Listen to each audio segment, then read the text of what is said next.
우리는 함께 봉독한 말씀을 통해서 가정의 달 5월 맞아 가정의 회복이라는 제목으로 함께 은혜의 말씀을 나누겠습니다. 자, 제가 방금 교회가 지키는 주일로서는 오늘이 스승의 주일이라 하였는데요, 또 하나의 기념일이 오늘 있습니다. 오늘 며칠이죠? 시간 가는 줄 모르고 사시죠? 네, 5월 21일입니다. 5월 20일은 국가지정 법정 기념일이기도 한데 무슨 날인 줄 아세요? 부부의 날입니다. 네. 부부의 날을 왜 하필이면 5월 21일 날 정했을까? 가정의 달 5월에 부부 둘이 하나가 되십시오 라는 의미에서 21일을 부부의 날로 정했다고 합니다. 매우 성경적인 개념이죠. 이 날을 주창하고 법정 기념일로 세운 분들이 이런 개념을 갖고 하셨는지는 모르겠습니다만 예수님의 말씀을 우리가 보니까 정말 그래요. 같이 한번 보실까요? 그런즉 이제 둘이 아니요 한 몸이니 그러므로 하나님이 짝지어 주신 것을 사람이 나누지 못할지니라. 아멘. 이 부부의 관계는 가정의 첫 출발입니다. 아주 오묘하고도 신비로운 연합. 1 더하기 1은 산술적으로는 2잖아요.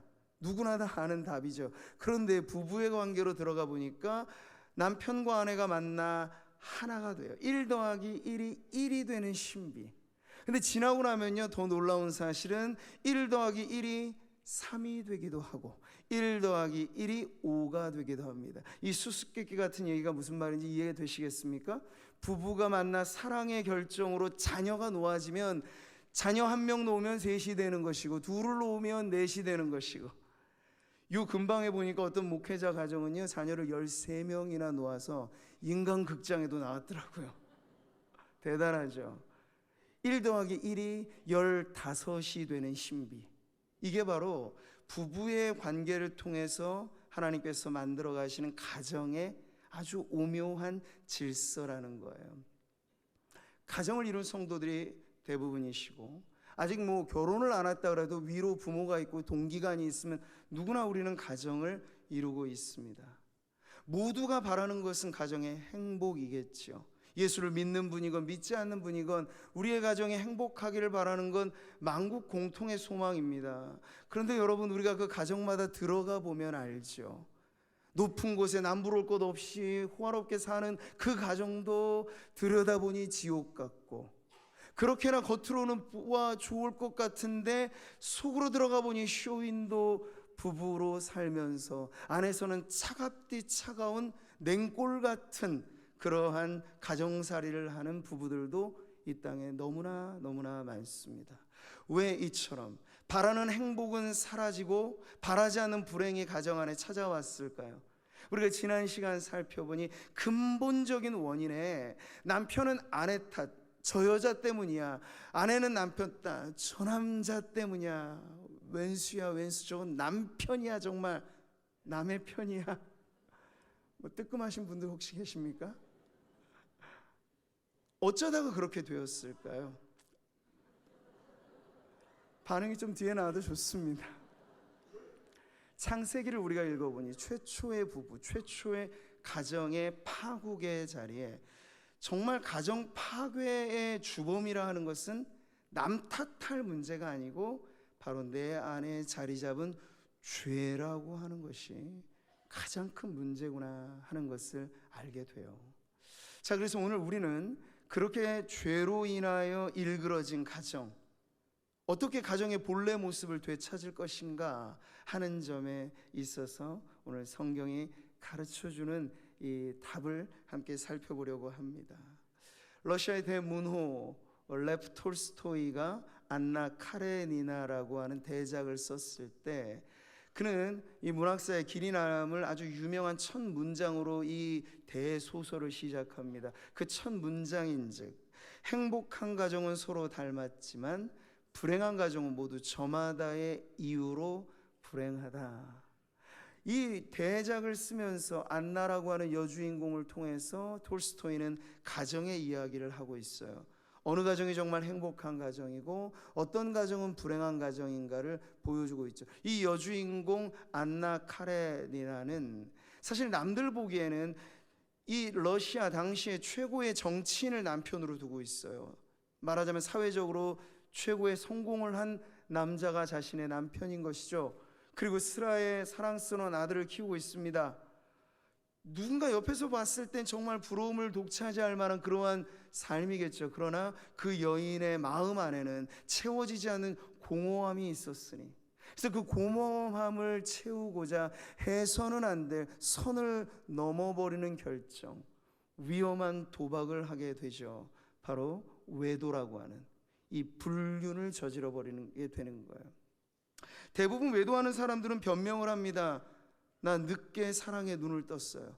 옛날에 결혼한 사람을 만났을 때는 눈을 감고 결혼을 하셨다는 얘기인가 싶은데 그런 변명들이 많아요. 그런데 늦게 찾은 그 사랑이 불타는 사랑일 줄 알았지만 아주 위험한 불장난에 지나지 않는다는 걸 깨닫는 건 그리 오래 지나지 않습니다. 이 안나라고 하는 여인이 그래요. 전 남편과 이제 좀 정리를 해야 셋이 출발을 하는데 바라는 이혼은 원대로 잘 안 되고, 핑크빛 낭만으로만 꿈꿨던 이 불륜남과의 관계가 시간이 지나갈수록 갈등과 다툼만 이어지게 되는 거예요. 여기가 천국인가 싶었던 것이 이제 곧 지옥의 생생함을 체험하게 하는 것이죠. 결국 그러한 이야기 속에 이 여인은 견디다 못해 기차역에 자신의 몸을 내던지며 비참한 최후를 맞이하게 됩니다. 톨스토이라고 하는 문학가가 이 소설을 통해 하고픈 이야기는 행복한 가정이 과연 무엇인가 말할 때 어느 하나만의 요소가 아니라 가족 구성원의 건강과 경제와 서로 간의 관계, 이 모든 것에 문제가 없는 가정이 행복한 가정이 되고, 이 중에 어느 하나라도 불행의 요소가 찾아오게 되면 불행할 수밖에 없는 이 세상의 가정사를 보여주고 있는 것이죠. 여러분, 이런 기준에서 사실 톨스토이는 매우 엄격한 기독교를 만들어낸 사람이기도 해요.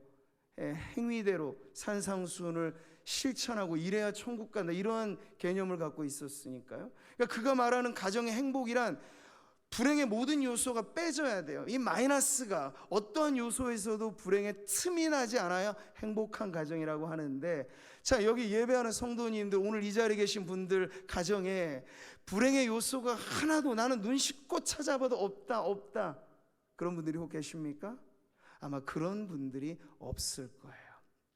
찾아보자면 우리의 삶에 개인의 죄가 관계로 파생되고, 나는 건강하다고 말하지만 내 배우자가 병들고, 나는 온전하다고 말하지만 내 자식들이 갈 길을 못 찾고, 얼마든지 우리 가정 안에는 불행의 요소들이 말하자면 많이 있습니다.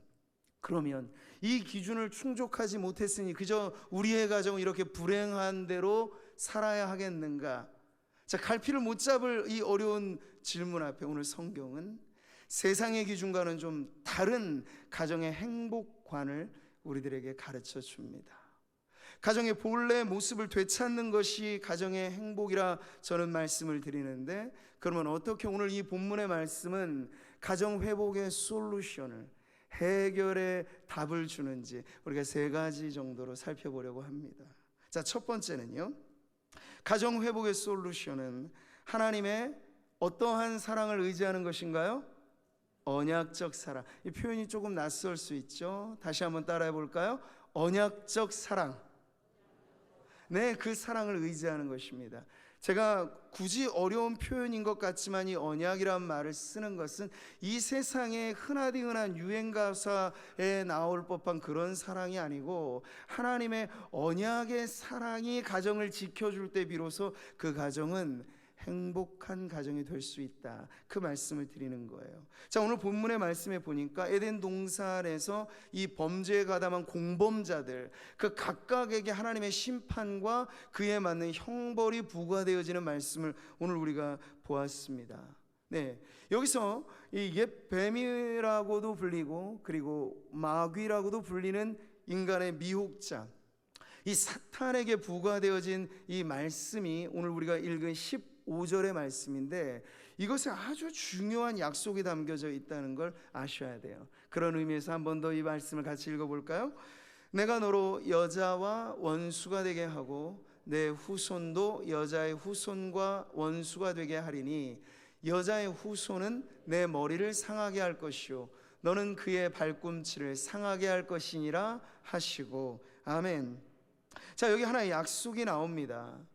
이 뱀과, 그러니까 사탄과 여자의 후손과의 이 싸움의 양상을 보여주면서 결국에는 누가 이길 것인가? 여자의 후손이 이긴다. 근데 여기 이 후손이라고 하는 말이 집단 명사, 아주 불특정 다수를 말하는 것이 아니고 이 문장 안에 나와 있듯이 그가 그래서 특정한 어떤 인물에 대해서 표현하고 있다는 것을 우리는 알 수 있어요. 이 특정 인물로서 인간을 미혹하게 하고 지금도 이 세상의 권세 잡은 자들과 모든 세상의 시스템 안에 인간을 불행으로 몰아넣는 장본인일 수 있는 이 마귀의 권세를 파는 이가 있으니 그가 바로 우리의 구원자 예수 그리스도이십니다. 신약 성경으로 여러분 넘어와서 이 말씀이 과연 그런가 살펴보면 답이 나와요. 같이 보시죠.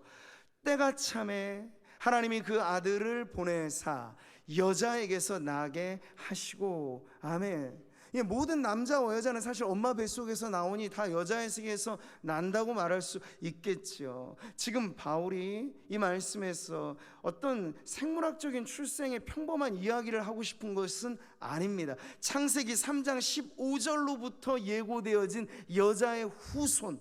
그래서 우리는 신앙의 고백으로도 말하잖아요. 동정녀 마리아에게 나시고 그 마리아에게서 처녀로 잉태되어진 기적같은 출생이 바로 예수 그리스도의 탄생인데, 그 탄생은 이미 에덴 동산에서 그 범죄한 인류에게 회복의 약속을 주시는 하나님의 말씀에서부터 예고되어진 바로 그 구원자이다 라는 것을 알려주는 것이죠.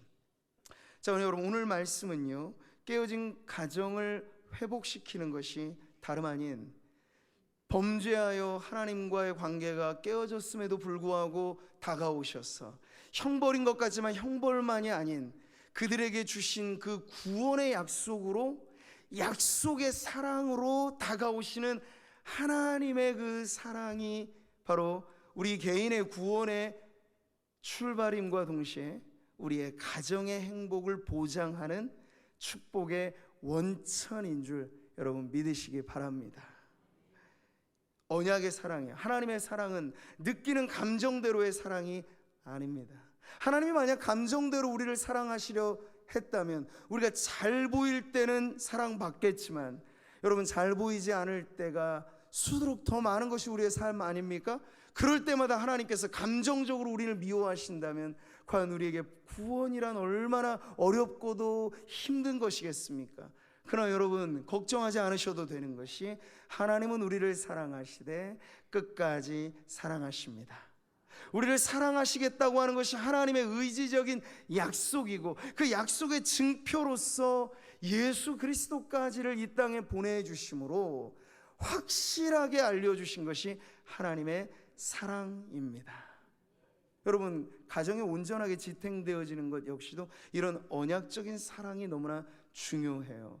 연애 시절에야 뜨겁게 달아오르는 이 사랑의 감정이 청춘 남녀의 눈을 맞게 하고 결혼까지도 골인시킬 수도 있겠죠. 근데 결혼하여 여러분 사시어 보니 어떠신가요? 여기 결혼 10년, 20년, 30, 40년 차 되시는 분들, 여러분 결혼할 당시에 그 뜨거웠던 감정이 나는 한평생 그 온도가 유지됐습니다. 손 들어보세요. 아무도 없으시죠? 없는 게 정상이에요. 어떻게 팔팔하게 끓었던 청춘의 그 뜨거운 감정이 노년까지 이어지겠습니까? 제가 강조하는 것은 그 뜨거운 사랑의 온도가 가정 행복의 출발의 기준이 아니기 때문에 제가 당당히 말씀드리는 거예요. 오히려 오래된 부부는 서로에 대한 신뢰의 사랑, 서로에 대한 배려의 사랑, 그래서 좋은 부부는 좋게 닮아가게 되는데, 어떻게 닮아갑니까? 서로를 마주보면서 서로에게 대한 이해와 배려와 신뢰가 쌓이고 쌓일 때 비로소 생긴 게 다른데 닮아가는 거예요. 이게 바로 행복한 부부의 비결이라면 바로 그 안에 가정의 행복도 싹트게 되어 있습니다.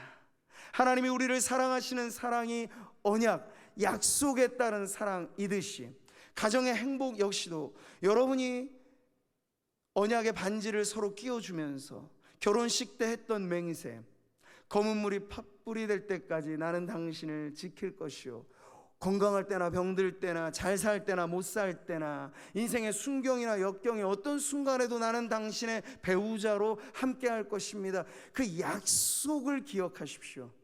지금이 만약 여러분의 가정과 부부의 관계 속에 어려움이 몰려왔다, 감정의 사랑을 확인해야 될 때가 아니고 언약의 사랑, 하나님을 닮은 그 약속의 사랑으로 서로를 지켜주는 부부의 관계 또는 이 가정 안의 언약의 사랑이 이 시간 예배하는 여러분 모두에게 가득하시기를 축복합니다. 그러면 행복한 가정으로 회복될 수 있습니다. 자, 두 번째 가정 회복의 솔루션은요, 바로 하나님의 구속의 은혜를 믿는 것입니다. 무슨 은혜라고요? 구속의 은혜. 오늘 교회가 낯선 분들에게 생경한 단어들이 좀 있죠. 근데 너무나 중요한 단어이기 때문에 꼭 아셔야 돼. 구속이란 뭡니까? 쇠고랑 차서 감옥 갈 때 구속된다, 이것 아니고요.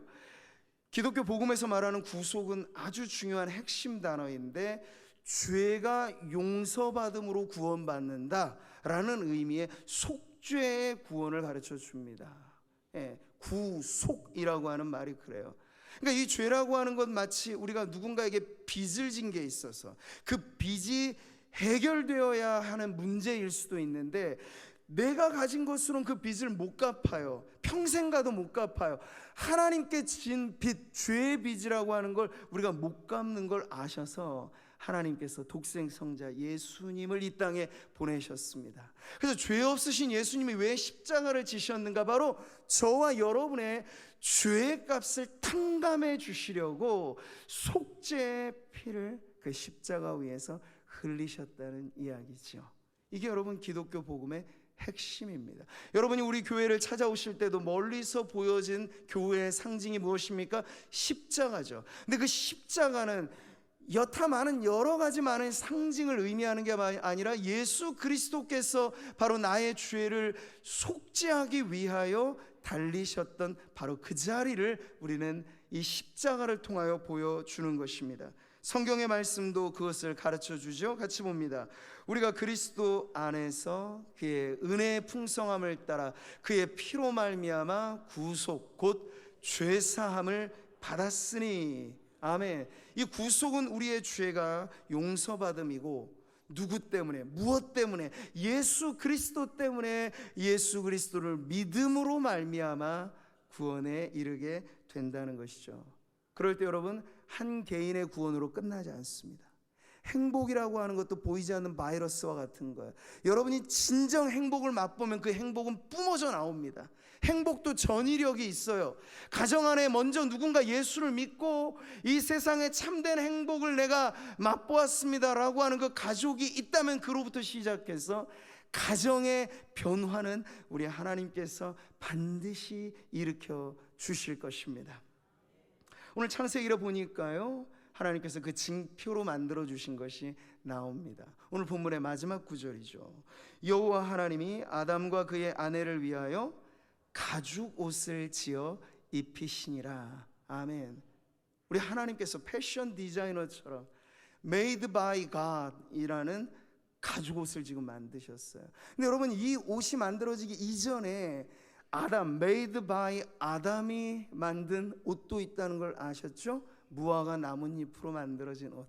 근데 그 옷이 얼마나 허접하고 얼마나 볼품없고 얼마나 무가치한지는 시간이 얼마 지나지 않아 떼약볕에 그 잎이 말라버리니 가리고 싶은 수치를 가릴 길 없고 약한 몸을 보호받을 길도 없는 그저 미봉책에 눈가림에 지나지 않는 옷이었습니다. 하여 하나님께서 그들이 죄로 인하여 에덴에서 추방당할 수밖에 없는 인생이었지만 거저 보내지 않으셨고 그들에게 약속의 징표를 손수 지어 입혀주신 거예요. 그 가죽 옷이 말이죠. 근데 여러분, 우리는 더 놀라운 은혜가 이 안에 감추어진 걸 알게 됩니다. 가죽 옷이라고 하는 건, 이 한 벌의 옷이 만들어질 때 무엇이 필요한 것을 전제하죠? 가죽을 내어주는 짐승이 반드시 필요합니다. 이 가죽옷은 그냥 한 벌 옷의 의미로만 끝나지 않아요. 왜 아담으로부터 이후에 모든 하나님 앞에 드려지는 예배가 희생제사의 방식으로 드려졌던가는 이미 이 사실에 나와 있습니다. 하나님께서 아담에게 가르쳐 주신 것이 있는 거예요. 피 흘림이 없은즉 사함이 없다라고 하는 이 절대적인 용서의 법칙에 하나님께서 먼저 본을 보여주신 거예요. 그저 쫓아내지 않으시고 헐벗고 어디 갈 곳 없이 불황하는 그 인생에게 하나님은 손수 가죽 옷을 입히실 때 아담을 대신해서 하와를 대신해서 어느 짐승의 희생이 있었다는 것을 보여주고 있는 거죠. 자, 신약 성경으로 넘어와 보면 우리의 구원자 되신 예수 그리스도를 바라볼 때 세례자 요한은 그 예수님에 대하여 이렇게 선포했습니다. 보라, 하나님의 어린 양이로다. 우리 예수님이 비유컨대 인간의 죄 때문에 죽어갔던 수많은 짐승들, 번제와 화목제와 희생제사로 드려졌던 그 짐승들, 그 모든 것을 총괄하고 총합해서 이제 영단번으로 드려지게 되는 우리를 위한 희생제물로서 예수님께서 십자가를 지심을 이 말씀을 통해 보여주시는 것이죠. 사랑하는 성도 여러분, 지금도 시대가 발전되면서 인간은 많은 것들을 고안해냅니다. 창작합니다. 발명합니다. 근데 아십니까? 그 인간이 고안해내는 그 모든 것들이 아담이 만들었던 무화과 나뭇잎과 크게 다르지 않다는 사실을 가리려 해도 여러분, 우리의 인류의 발명 첨단 AI가 챗봇이 만들어져서 궁금한 모든 것을 속 시원히 답변해줘서 정말 여러분이 속이 시원하시던가요? 그러진 않죠. 지식으로는 알아도 마음은 허한 거예요. 행복은 지식의 총량이 아니기 때문에. 네, 인간이 만든 종교, 그것이 우리를 안전하게 지켜줍니까? 왜 이 땅에 수많은 사이비 종교들이, 이단이 이렇게나 많아지고 있는가는 어느 곳에서도 만족을 찾을 수 없기 때문이기도 합니다. 인간이 추종하는 철학, 사상, 신념, 그 어떤 것이 우리에게 구원이 됩니까? 인간의 창작품이 가지고 있는 한계는 얼마 못 가서 사라진다는 것에 있는데, 오늘 우리가 알아야 될 건 하나님께서 지어주신 가죽 옷, 그 옷이 만들어지기까지 있었던 희생, 이 모든 것을 통하여 하나님은 예수 십자가의 은혜로 우리를 영원한 형벌에서부터 구원에 이르게 하셨습니다. 한 개인의 구원으로 끝나지 않고 가정의 행복이 바로 예수 그리스도의 그 구속적인 은혜로 말미암아 이루어지게 되는 걸 오늘 꼭 믿으시고, 여러분의 그 믿음으로 인하여 가정의 행복도 꽃피고 열매 맺는 모든 성도들, 우리 모든 VIP 분들 되시기를 주님의 이름으로 축복합니다. 자, 우리 마지막에 가정회복의 솔루션 세 번째는요, 가족들 상호 간에 어떤 관계가 이어가야 될까요? 책임 있는 관계를 이어가는 것입니다. 오늘 말씀에 보면 아담에게 하와에게 각각 부과되어진 형벌의 내용이 나옵니다. 하와는 인류 최초의 어머니이기 때문에 이제 앞으로 놓는 모든 자식들을 놓는 어미의 역할을 하는데요, 그 출산이라고 하는 것은 하와 때로부터 있었던 대단한 고통이 수반되는 일이었습니다. 왜? 하나님께서 해산의 고통이 하와 네가 짊어져야 될 책임이라고 알려주셨기 때문에. 그리고 모든 인류의 조상으로 알려진 이 아담은요, 그 죄로 인하여 이 땅의 질서가 무너져서 전에는 없었던 가시덤불과 엉겅퀴가 납니다. 우리가 지금 겪고 있는 이 기후변화와 이 인간이 모든 죄로 인하여 만들어 놓은 그 결과물로서 지구 생태가 황폐해지는 것의 시초가 바로 그 가시덤불과 엉겅퀴인데, 그러니까 가만히 있어서 좋은 열매가 맺지 않는다는 거죠. 경작을 해야 돼요.